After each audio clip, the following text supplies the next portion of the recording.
Attire, otherwise known as Awkward Professional, on pretty much all social media platforms. And while we're talking about social media, go ahead and follow me on Instagram. And you may follow me. I'm trying to get back into Twitter, guys. So give me some leeway, okay?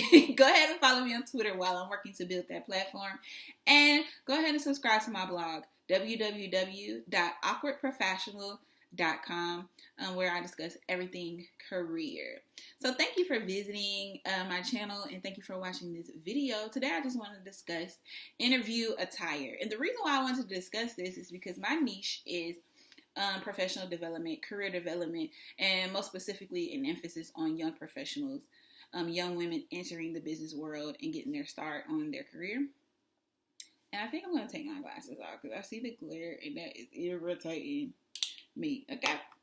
All right. So, so let's go ahead and get into interview attire. I want to talk about this simply because, like I said, the emphasis is on young professional women, young professionals in career development, professional development.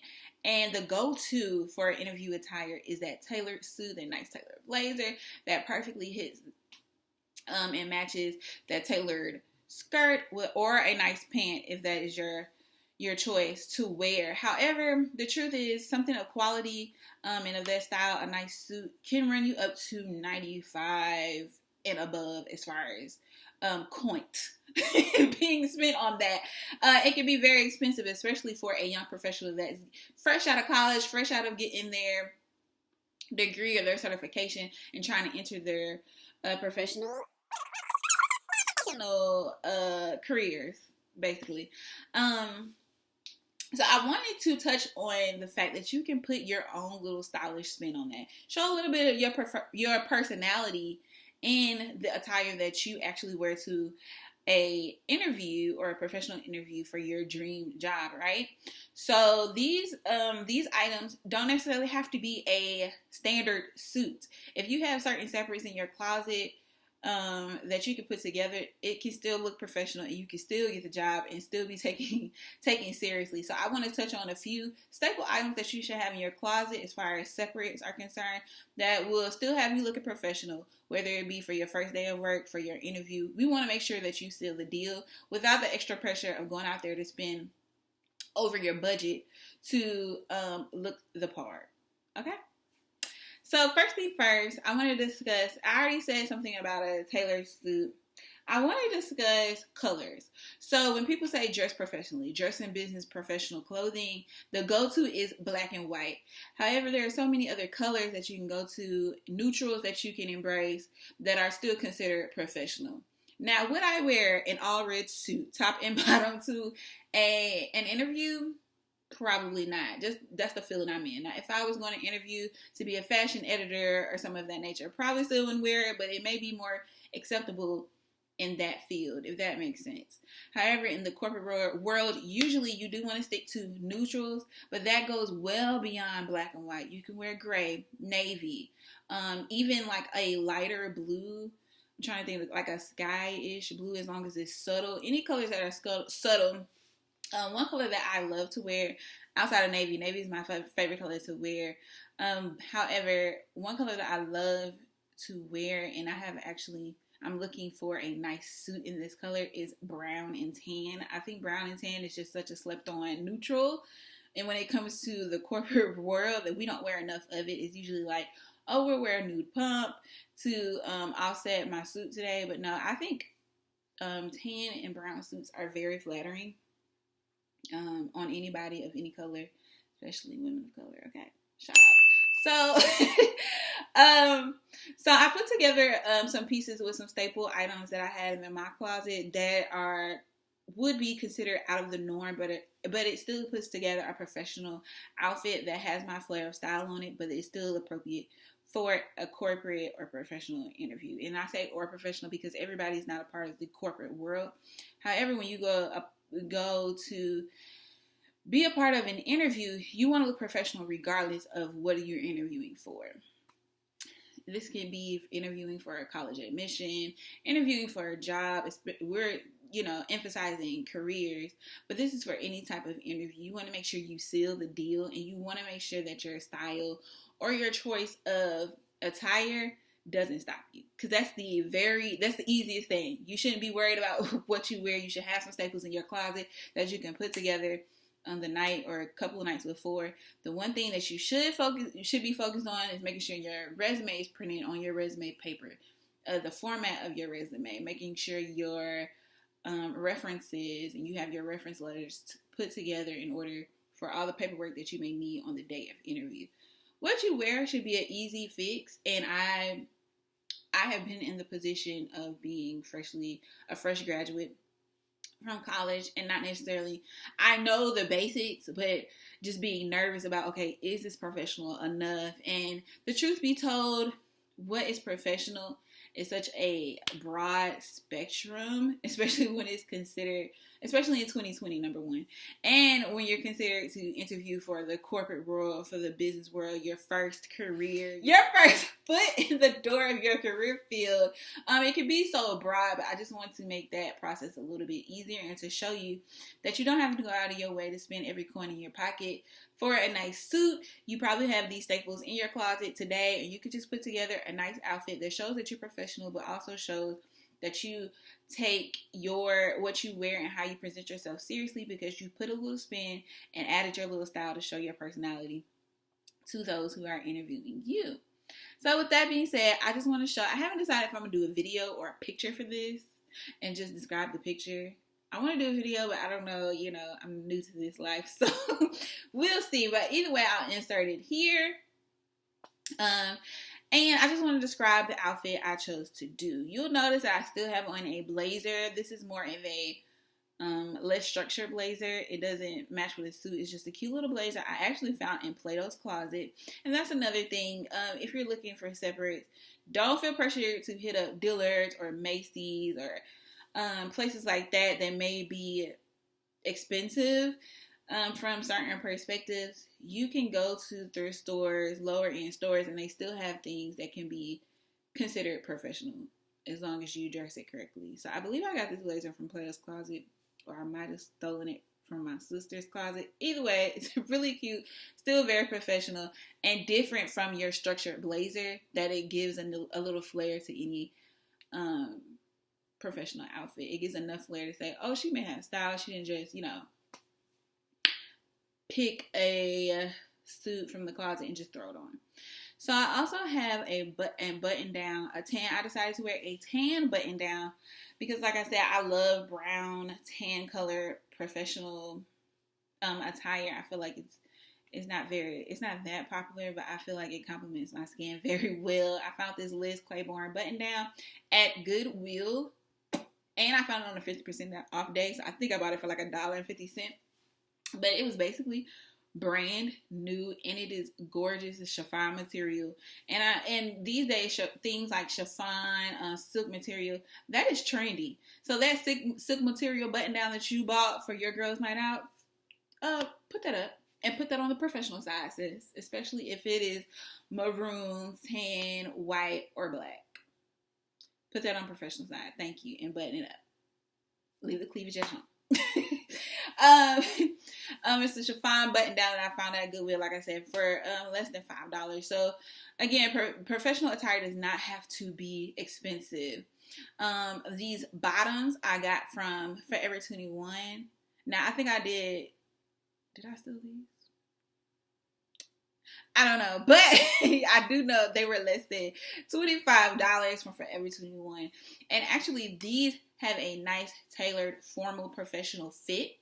So I love how these fit, and they're slightly high waist. That gives a little style too, because it meets the crop style blazer that I have on. And I matched this with my black with gold hardware belts with some black pumps that I have in my closet that are at the peak of height. Now I'll show you guys these pumps are I believe like right at 4 inches tall. This is probably the highest heel that I would wear to an interview or in a professional setting. And that's just me personally. I believe 4 inches and below looks a little bit more formal. And you don't risk your life by taking the chance of tripping over something and possibly embarrassing yourself in front of those who you are essentially trying to impress. These pumps are actually Jessica Simpson. I got them as a gift, so I'm not quite sure on the price. However, I know that Jessica Simpson is a pretty affordable brand and of quality. Like, I've had these pumps for more than 3 years, and they've just literally been in my closet. And like I said, I put this whole outfit together from separates that I already had in my closet. I didn't have to go anywhere to buy them, and this is a perfect example of what would be appropriate for a nice corporate interview. Another spin that I would like to discuss is accessories. A lot of times we want to go to the go-to blah blah blah. The go-to is pearls and like little diamond earrings. These I got from Walmart, but this is a good example. But I definitely would say that when it comes to accessories, you can still put your spin on style as long as it matches. It doesn't necessarily have to be a pearl or a diamond. Now, would I wear some nice formal drop earrings, diamond chandelier? Leave that at home. Leave that for the Christmas formals, sis. Does not belong in anybody's interview. But, and if you want to, if accessories is not your thing, if jewelry is not your thing, and you want to not wear any, that's perfectly fine as well. But I do encourage that you wear something very simple, stud. Like, if it is a drop earring, make sure it's not like dangling and making noise, and it's not a distraction in your interview. Make sure that it is cute and appropriate, and make sure that it actually complements what you have on, because a lot of times we just want to look fancy and want to feel that we look good, and it actually doesn't even complement your outfit. So be sure whatever accessories you choose actually complement what you have on and doesn't look like you're overdoing it. You don't want to over accessorize, because the point is in a professional interview is to look professional and not look like you're looking for a spotlight. You don't want to come in looking like you're looking for attention. I don't know if that makes sense. That's probably the best I can say it. Also, you'll notice in the outfit that I chose to show you guys how to put a spin on interview style, I chose to wear a cute bow tie. And this bow tie does have a print in it. It's a cute hint of print, leopard print, but it's not doing the most. I do not have on leopard print pants, leopard print top, or it would have even been cute if I wore some leopard print pumps and maybe left a bow tie at home. But it's, if you want to wear a print or something with a little flair, it's cute to, or it's appropriate to have just a little taste of it in your attire when you go for an interview. However, your whole outfit shouldn't say flair, because you're not coming to work for flair. You're coming to work because you're an asset to that company, and that company can also be an asset to you, meaning they could put money in your pocket. Okay? We're dressing to impress. We're just dressing to accept your job position that you've applied for. And I would like to know, if you want to leave some comments below, what are your go-to interview outfits? What does that include? Does it include a blazer? Does it not include a blazer? Are you more of a dress and blazer girl? Are you more of a cardigan girl? Or do you even think that dressing professionally for an interview is important? And if you don't, let me know what career fields you guys are in, and give me the typical attire that you would wear to work. I will go ahead and let you guys know that I'm formally in healthcare, and on the business side, the business administration side. So dressing professionally is important, and that's just an everyday thing. The company that I work for now, the agency that I work for now, we do the casual Fridays. So Fridays, of course, you can wear, your sweatpants. Depending on the weather, you might wear some jeans, some cute shoes, and a nice top. But outside of that, especially if there's a meeting that particular day, you are to be in professional attire, and nobody expects anything less. And you will be asked to go home if you don't comply with those attire rules. But my point of this conversation was just to discuss that professional can have a little flair to it outside of the black and white go-to suit and tie attire. So I hope that this interview answers any question that you may have in regard to what's appropriate to wear to an interview, regardless of if it's a corporate interview, a professional interview, or an interview for anything else. You want to make sure that you look the part, and you don't have to use all of your savings, all of your coin to look the part. You probably already have some staples in your closet that you can put your own little personality spin on to actually wear to these interviews that you have. I hope that this was to ease the mind of all young professionals or any professional women out there that have gotten their interview offer of their dreams and are just nervous about it. Listen, the truth is, by the time you get an interview offer, the employer knows if you're hireable or not. Your job when you get into the interview is to be able to verbally express that your skills and your experience and your passion and your purpose behind your career will actually be an asset for their company, and that you will be an asset versus a liability. And I want to make sure that dressing the part is the easiest part of your interview prep, because there are a lot more things that you should prepare for outside of what you're wearing. I hope that helps. Leave some comments below. Let me know if you like this type of video. And thank you for watching. See you soon.